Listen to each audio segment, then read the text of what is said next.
Yeah, man, I want to get into some of this history here. The slave rebellion of December 25, 1521. One of the earliest slave rebellions recorded on record, so they say. So, a little bit of history, some brief history. The elders go into it from time to time. The elders and apostles, actually, they're going into it a lot. It was first, I first heard this mentioned. Well, this one I've never heard of it mentioned. I've heard of the Haitian rebellion. We're gonna get into some of them, but this one on the live stream of the elders and apostles Saturday on the highways and the byways. I first heard of it, so I said, let me get into some of this Abarazar. It'd be an edifying video. So yeah, I've done videos on certain bits of history, bits and pieces of history. There's gonna be some brief history, some things that as the apostle said, the media, the mainstream media overlooked it. So we may have overlooked it. Our history is deep. Our history, Yashua Allah, the true people of the Lord, the prince of the power, our history goes deep. So let's get into some of this Abarazar. So I want to give our praises to Yahweh, Bahashem, Yahushua, Bahashem, Harakah, Quadash, giving double honors to all the elders and the apostles of Great Millstone, and salutes to all 144,000 elect out there. So on December 2025, 1521, the enslaved people on a Santo Domingo sugar plantation owned by the son of Christopher Columbus attempted to free themselves and take over the land. This was the earliest recorded slave uprising in America. Let's get into some of this, man. This just a little bit, and then we go hit some precepts. Land backing of what one of the elders, the elder Tahar said, elder apostle Tahar said. I said, okay, let's been a little while since I ain't touched on some history. I won't get into some of this. For those that know. For those that don't know, we're gonna bring some of this out. So this is from Zin Education Project Media website. On December 15, 2020, on December 25, 1521, the enslaved people on a Santo Domingo sugar plantation owned by the son of Christopher Columbus. Columbus attempted to free themselves and take over the land. This was the earliest recorded slave uprising in America. The revolt was voluntary, put down by Spanish colonizers. And 11 days later, the governor issued a new set of repressive laws regulating blacks and slaves designed to prevent future rebellion in Santo Domingo slave revolt. Here it is here. Yeah, the black slaves, so-called black slavery and black resistance in the early colonial Americas. Anthony Stephen Avidgo writes, Colonel. Right, the life and death confrontation between the Spanish cavalry and the black rebels did not last long, because they was just making a point that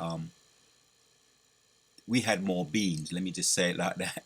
We had more fight in us then, right? Which we're gonna hit some precepts. Those were the days when we had more fight, but it was only 11 days long. It says here, right? The governor issued a new set of representative laws for regulating blacks and slaves. So it wasn't long. It was quashed. The rebellion was quashed. The revolt violently put down by the Spanish colonizers. And 11 days later, the governor issued a new set of repressive laws. Let's read a little bit on here. We don't have to read all of it. We might read all of it. The life and death confrontation between the Spanish cavalry and the black rebels did not last long. Equipped with superior weapons, the Spaniards crushed the black rebels, who had managed to arm themselves with objects that they had converted unto impromptu weapons as they waited and planned the right moment to launch the attack and break free. The death of the rebels strengthened the reign of a social order in LA. Some word here, Españolo, based on equality, on the accumulation of wealth in the hands of a few at the expense of the majority. That social order still remained in place today. Nevertheless, the uprising established a precedent in the minds of everyone to keep the system in place. Spanish colonial authorities acted quickly, and about 10 days later, in 1522, they sanctioned a tough set of laws specifically devoted to limit the rights of black people in LA Española. Whether enslaved or not, these were punitive laws whose goals were to control and prevent similar insurrections from ever happening again. The 1522 laws are the oldest surviving set of Spanish legislations issued to regulate and punish black people who violated the social norms in La Española. The laws also imposed punishments to those who helped enslave blacks to escape, whether, right man, they helped enslave. The laws also imposed punishment to those who helped enslave blacks to escape. Right, so any freedom fighters or got any ideas to get your freedom, they would have nipped it in the bud. Or any helpers, so-called helpers or freedom fighters. That's how they dealt with it. Helpers of freedom fighters or freedom fighters. Right?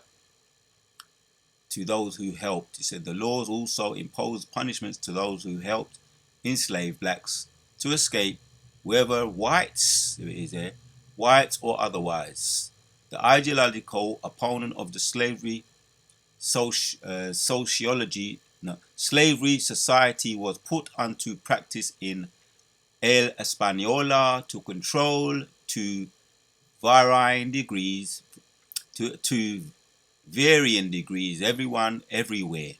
Equality significant is the fact that the 22 laws proceeded for a long time. All subsequent black codes disdained at subjecting the generations of millions of black men and women that would be held in bondage throughout history in the entire continent, including the United States. All right, there's a lot here. You don't have to read all of this. All right. Basically, that's it. You don't have to read all that. So this didn't last long. 10 days, around 10 days, and it was quashed. But it's just a little bit of brief history since it was mentioned by the apostles, and that's how I've been coming up with some of my videos recently. Just listening keenly and listening to words. And if you want any excuse to get into the history, right, keep up with the elders and the apostles, the big brothers videos, the bishops videos, and you always will be spiritually fed. You always will be edified. You always would have reasons to get into doing your own videos. You can just land back off some words or land back off some of the history. Get into some of the history of your own. You can get some of the scriptures. The scriptures is the book that we look into, right? And just bring it all out. Bring it out. Bring out the scriptures that come to your mind when you hear what the what is being said as far as prophecy, as well as the history and current events. We get into all of that. Now, reason why I find it interesting because I've done videos in history before. I've covered a little bit of history before, and I did want to get into my history because we've got brothers in our camp that really get into that history heavy.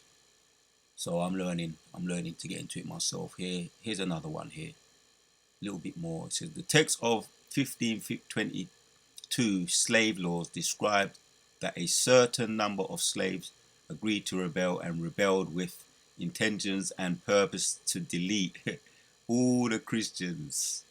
Right. See, that was a fight we had in us them time. We had more fight, right, in us. They could and free themselves and take over the land, right. Christians, read that again. A certain number of slaves agreed to rebel and rebelled with intentions and purpose to delete all the Christians. They could,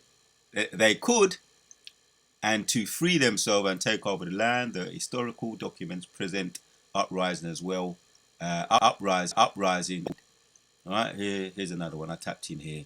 What was the most famous slave rebellion? Because Elder Apostle Tahar made mention of that too.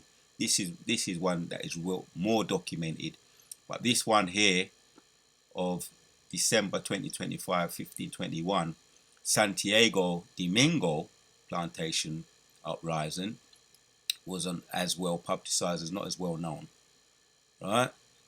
Santo Domingo slave rebellion, right? So this was the earliest recorded slave uprising in America. Now I touched on this one. I done a video on it. Could have been on my last channel what I had. The Haitian Revolt, the Haitian Revolution. What was the most famous slave rebellion? This is it here. Revolution was the world only successful slave revolt. And I remember I made mention of Dessalines Toussaint Louverture. He was led by that Toussaint Louverture, famous or infamous freedom fighter.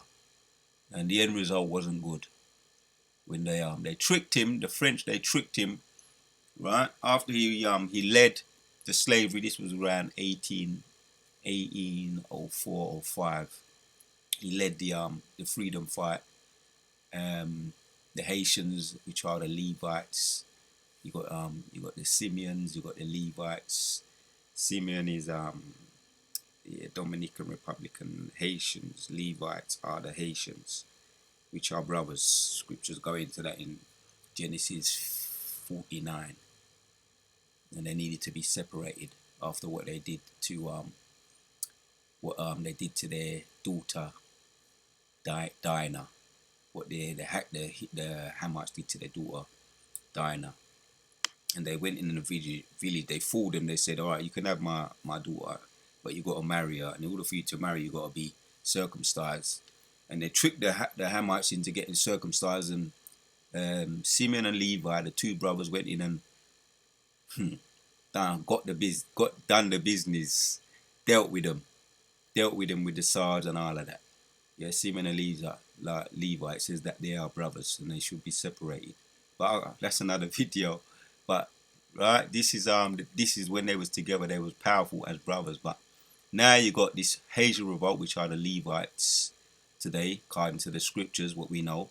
Yeah, the Haitian Revolution was one of the greatest episodes of human history, all throughout perpetually overshadowed, right, by the American and French Revolution, which preceded to a degree caused it to forever change the history of the world.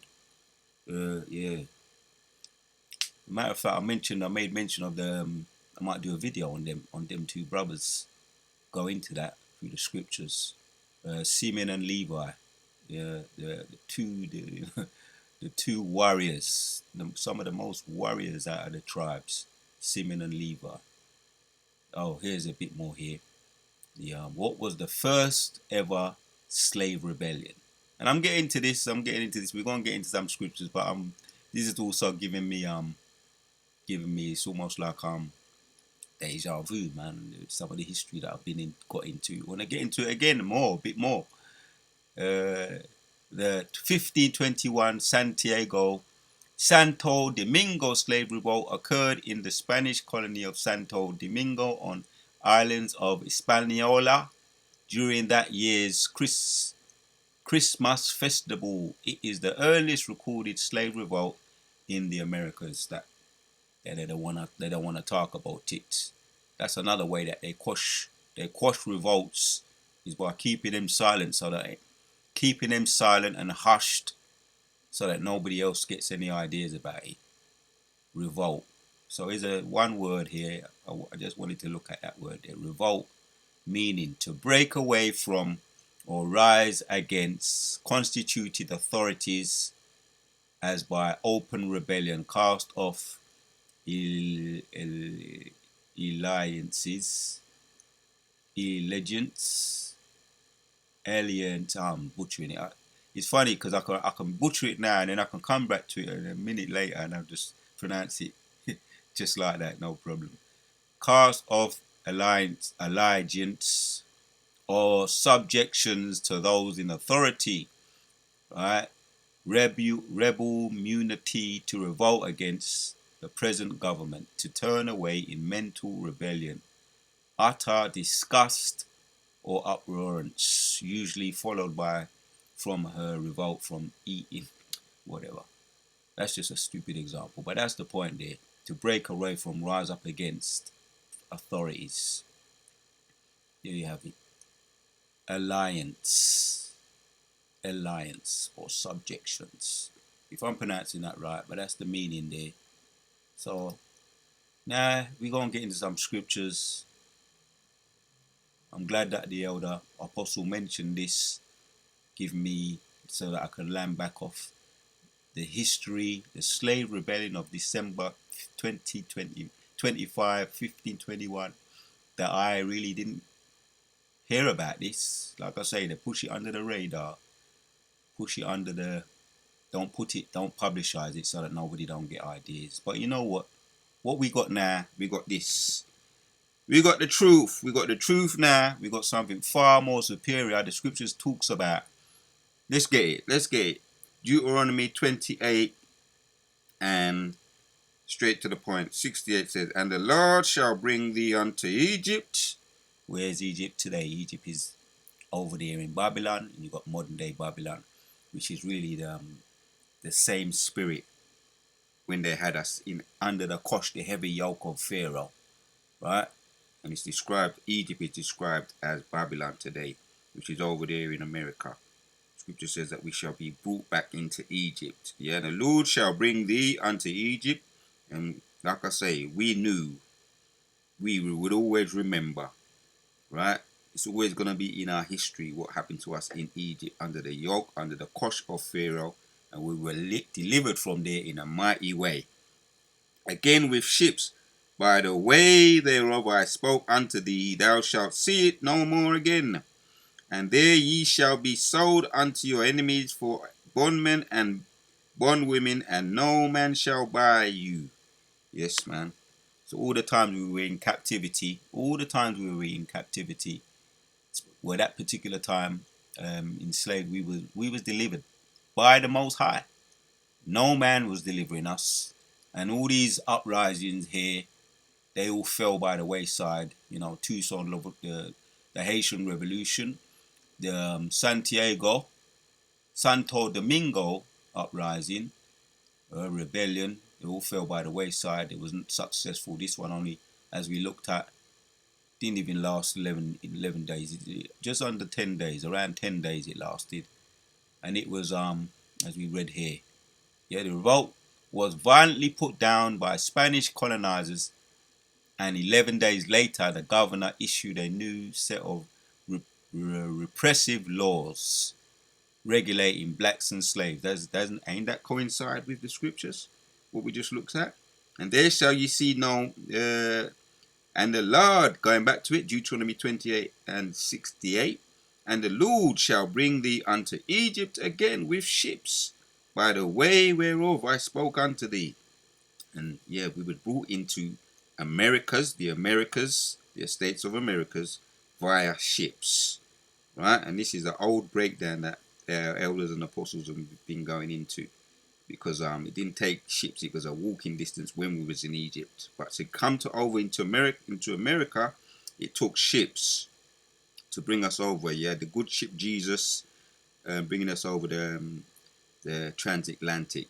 You know, ships like the good ship Jesus, well-known, infamous ships where a lot of us were dashed overboard. Right, you didn't survive. The slaves were dashed overboard, given to the sharks, and that's a well-known trick, if you like. Sharks still hang around here, hoping to get some food around those parts, transatlantic. So those that didn't survive under the oppressive boat, in the bottom of the boat, were crushed like sardines, sardines, all kind of things we was going through. That's what we're talking about here. Now, and the Lord shall bring thee unto Egypt again with ships, and those were the ships. By the way thereof I spoke unto thee, thou shalt see it no more again. And there ye shall be sold unto your enemies for bondmen and bondwomen, and no man shall buy thee. That's the point. Right? Brought into Egypt again with ships, and that's Americas. Mainly Americas, parts of Europe. And no man shall buy us is where we see in here, we're looking at it now. The revolts that were quashed within 10-11 days. Where was it? Yeah, here it is. Nevertheless, the uprising established and presented in the times of everyone to keep this. Where was it? He made the point here. Didn't last very long.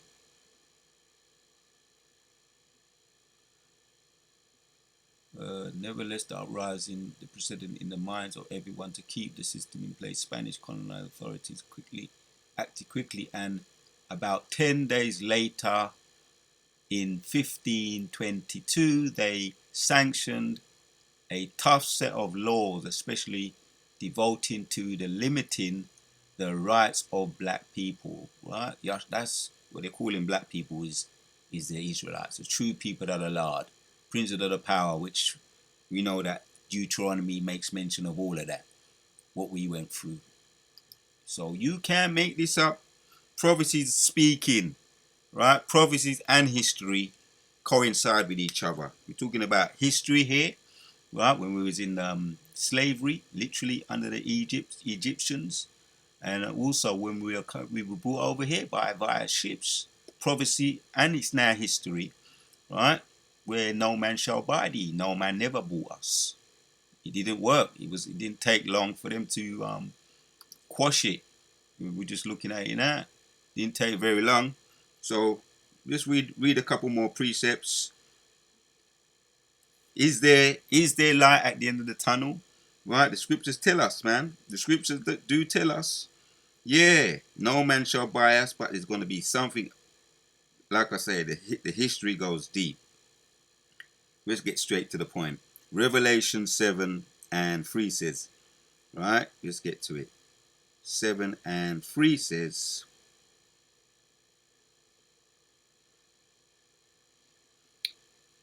yeah, saying, hurt not the earth, neither the sea nor the trees, till we have sealed the servants of Yahweh in their foreheads.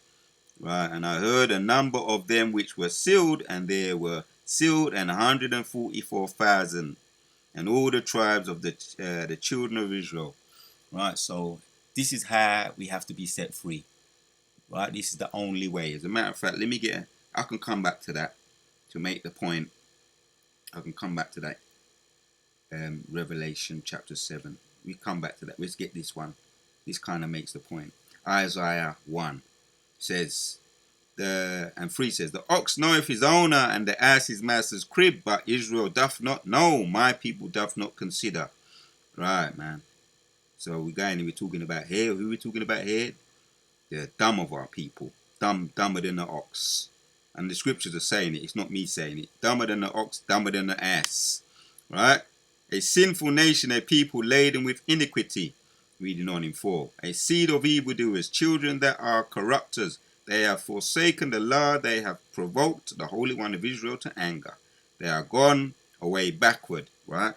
When you look at what's going on today, all the things that's coming out about these lower level Masons, which what they are, all of these people, P Diddy, Nicki Minaj, all these people's coming out about him, Justin Timberlake, what's the other one, Justin Bieber, all these lower levels Masons that sold their soul to the devil. This is what we're talking about here, right? They have gone away backward. Why should you be stricken any more? Ye will revolt more and more. The whole head is sick, and the whole heart faint. Right? The wicked, which is a curse that's on them. Deuteronomy 28. Yeah, from the sole of the feet even to they're sick. They're sick. From the sole of their foot even to the head. There is no soundness in them. Yeah, no soundness in it, but wounds and bruises and purifying sores. They have not been closed, neither bound up, neither multiplied with ointment. Right, the boule, right, lower level in Masons that sold their soul to the devil. That's them we're talking about, right? Being rejected of the Most High, and we was looking at the 144,000, and that's what it's going to take. You see where I'm going with this? Right? Your country is desolate. Your cities are burned with fire. Your land strangers devour in it. Your presence and it is desolate, as overthrown by strangers. And the daughter of Zion is left as a cottage. Yeah, right. That's the daughter of Zion is Yahshua, the Prince of the Power. Now you're desolate. Just like when you see what happens to a village when it's been overrun by the enemy, the soldiers. What do? They spoil it. They take everything, right? They take everything. They spoil it, and they take the women too, right? As captors, yeah, and they usually delete the men and take the women. So this is what is representing here on a spiritual level. Yeah, the daughter of Zion is left as a cottage in the vineyard, as a lodge in the garden of cucumbers, as a besieged city. There you have it. This is what happens to a besieged city. Where now the Yahshua, the woman, the Zion, the wife of Yehoshua, is a besieged city in slavery up until this very day. See where history and prophecy coincide with each other? We're looking at it now. Yeah, 9. Except the Lord of hosts had left unto us a very small remnant, we should have been as Sodom, and we should have been like unto Gomorrah. Right, I like that part there. Except the Lord of hosts has left unto us a very small remnant. Where's that small remnant? Let's get back to it. Revelation chapter 7. Abu Ratazar, the point Abu Ratazar is edifying. We get into this. Revelation 7, talking about the small remnant. Let's read through again. Saying, hurt not the earth, neither the sea, nor the trees, till we have sealed the servants of Yahweh in their foreheads. That's the small remnant, right? Because the rest of them, 2/3 we're talking about, that's also mentioned in Zechariah 13 and 8, right? Have to be done away with. 2/3 will be done away with. Yeah, besieged. It's a besieged city, done away with, and except a small remnant. Let's get back to it. Right? Except the Lord of hosts had left unto us a very small remnant, we should have been Sodom, and we should have been like unto Gomorrah. Right. So Revelation 4 now of 7. And I heard the number of them which were sealed, that's that small remnant. And there were sealed 144,000 of all the tribes of the children of Yahshua. When you read on, it mentions all the tribes in Revelation 7. The tribe of Asher, the tribe of Judah, tribe of Simeon, tribe of Zebulun, they're all the tribes that are sealed. Yeah, and it goes on in 9, it talks about the great multitude, which no man could number, of all the nations, 100 of people and tongues stood by for the throne and before the Lamb, stood by for the throne and before the Lamb clothed with white robes and palms in their hand. Right? That's that small remnant which the Most High bought. He bought them, he sealed them. Yahushua bought them by leaving his role model, his life, his fleshly life that he gave for his remnant. The small remnant, which are the 144,000, and don't forget the great multitude. That's the remnant. But all the rest of them, they're sick. They have been cast off. So we're going to end off now. Revelation chapters 14 and 3 says, and they sung, right? Just to further the point. And they sung, the small remnant, right? And they sung, as it were, a new song before the throne and before the four beasts and elders, and no man could learn that song but the 144,000 which were redeemed from the earth. Right? These are the ones that were bought, redeemed from the earth. 144,000, the elect, the small remnant. Yeah, reading on in Revelation 4:14 and 4 now. These are they which were not defiled with women, right? That's the philosophies of this world, right? And all the wicked, corrupt religions and ways of life, and not selling their soul like the rebels did, right? The fools of our people, more foolish than the ox, more foolish than the ox and the ass. But that's how the Most High describes them, right? They did not defile themselves with women, for they were virgins, these that which follow the Lamb whosoever they goeth, right? They understand that Yahushua is the one to follow, right? Hence his name and the meaning of his name. He saves, Yahushua, he saves, he delivers, right? These are they which follow the Lamb wheresoever he goeth. These were redeemed from among men, being the first fruits unto Yahweh and to the Lamb. Right? Because Yahweh Shai is the firstborn of the first fruits. And these were redeemed, right? From among men, being the first fruits unto Yahweh and to the Lamb. Giving our praises to Yahweh by Hashem, Shai. So, how you get a word, this is how you get a word or something made mention of, a little bit of brief history that leads you to Abu Ra'azar. This video that I just did, Abu Ra'azar, was edifying. So some brief history and going into some prophecy. Some brief history leading to prophecy. The ultimate prophecy, which would be the deliverance from ultimate slavery, which is Babylon and the mother of Babylon. So that's what I'm going to entitle it, something to that effect. Brief history leading to deliverance unto prophecy. So the Wada Yahweh Shemeshach put the spirit on me to do this video. Shalom. We on to the next.